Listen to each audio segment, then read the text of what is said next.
তোমার চুল সবসময় এত এলোমেলো কেন থাকে? কারণ আমার বাসায় চিরুনি নেই।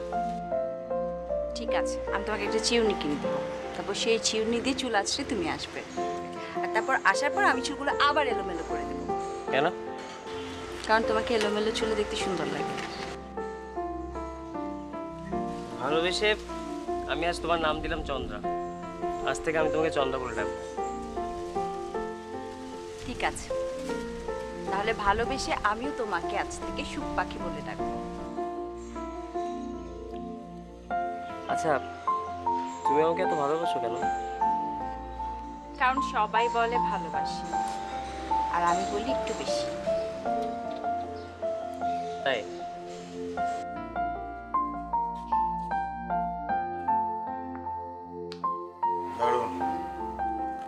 আমি তাহলে যাই।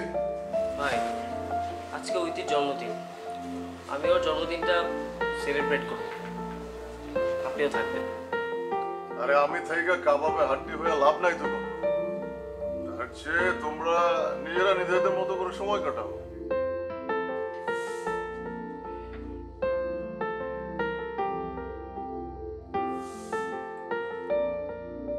দেখো আবার অসামাজিক কিছু করে বসো না। হ্যাঁ,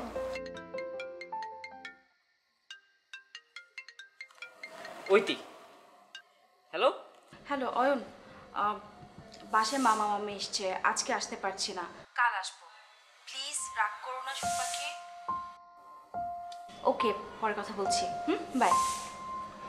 চলে আসছে? জি না, ওর বাসায় গেস্ট আসছে, মামা মামি, ও আজকে আসবে না।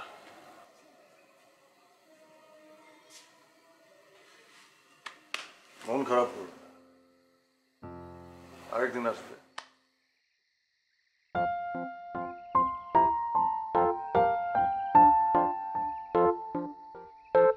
তুমি আজকে কেক সাজিয়ে বসে আছো? কি করবো, তুমি তো গতকাল আসোনি। আমার জন্মদিন গতকাল ছিল। জানি, আমরা আমাদের ভালোবাসার শক্তি দিয়ে আজকের দিনটাকে গতকাল বানিয়ে দিই। তুমি আমাকে এত কেন ভালোবাসো? সবাই বলে ভালোবাসি, আর আমি বলি একটু বেশি বাসি।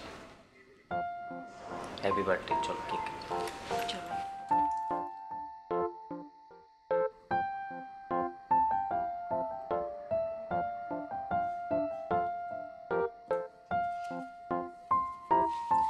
Happy birthday to you. Happy birthday to you. Happy birthday dear Oiti. হ্যাঁ, তারপর কি হলো? যা হবার তাই হলো। হ্যাঁ, কি হলো সেটাই তো জানতে চাচ্ছি। যে ভালোবাসা যত গভীর, সে ভালোবাসা তত সহজে ভেঙে যায়। একদিন সকালে পাগল ঐতির ফোন বন্ধ পেল। বন্ধ পেয়ে ঐতির বাসায় গেল।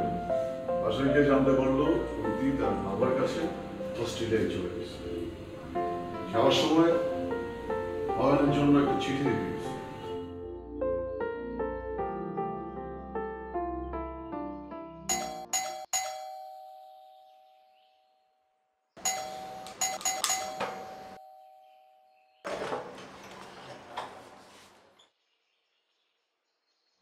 মাস্টারমশাই, কাজটা আপনি ভালো করেন নাই। ওইটি কোথায়? ওইদিকে ডেকে দিন। আচ্ছা দাঁড়ান, আমি আসতেছি।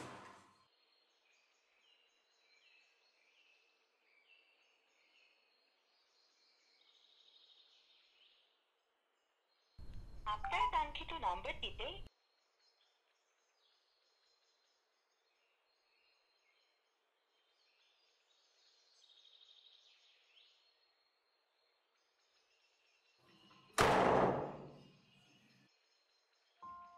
অয়ন, কেমন আছো?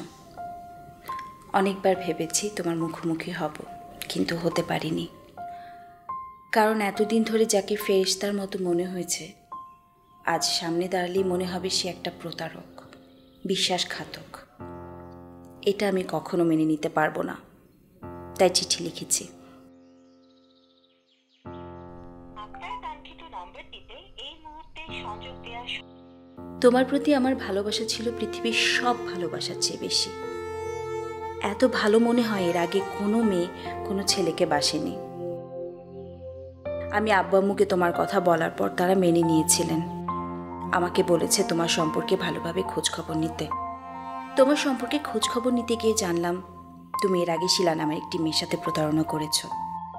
তুমি প্রায়ই বাজে মেয়ের কাছে যাও, নেশা করো। আমি প্রথম বিশ্বাস করিনি, পরে তোমার বন্ধুদের সাথে আলাপ করে, শিলার স্বামীর সাথে আলাপ করে আর বিশ্বাস না করে পারলাম না। আমি যদি কোনো ভয়ঙ্কর দুর্ঘটনায় আমার দুটি চোখ হারাতাম তাহলেও হয়তো এত কষ্ট পেতাম না। অস্ট্রেলিয়া একটা বিশ্ববিদ্যালয়ে ভর্তির ব্যাপারে আমি আগে থেকেই চেষ্টা করেছি। আমার সেখানে চান্স হয়ে গেছে। দেশে থাকলে আমি বাঁচতে পারবো না। সৃষ্টিকর্তা মনে হয় আমাকে বাঁচানোর জন্য ব্যবস্থা করে দিয়েছেন। বুকের গভীরে লালিত স্বপ্ন ছিল দুজনে মিলে ঘর বাঁধবো, যে ঘরে থাকবে শুধু তুমি, আমি আর ভালোবাসা। সব স্বপ্নকে ভুলে স্বপ্ন ভাঙার আক্ষেপ নিয়ে দেশ ছেড়ে চলে যাচ্ছি। জীবনের বাকি দিনগুলো আব্বু আম্মুর ইচ্ছাকে প্রাধান্য দিয়ে আর তোমার সাথে কাটানোর স্বপ্নীল দিনগুলোর স্মৃতি দিয়ে কাটিয়ে দিব। আমাকে খোঁজার চেষ্টা করো না। বিশ্বাস ভেঙে তোমার আমার মাঝে যে দূরত্ব তুমি তৈরি করেছো, সে দূরত্বকে হয়তো আর কখনো অতিক্রম করতে পারবো না। ইতি, তোমার ইতি।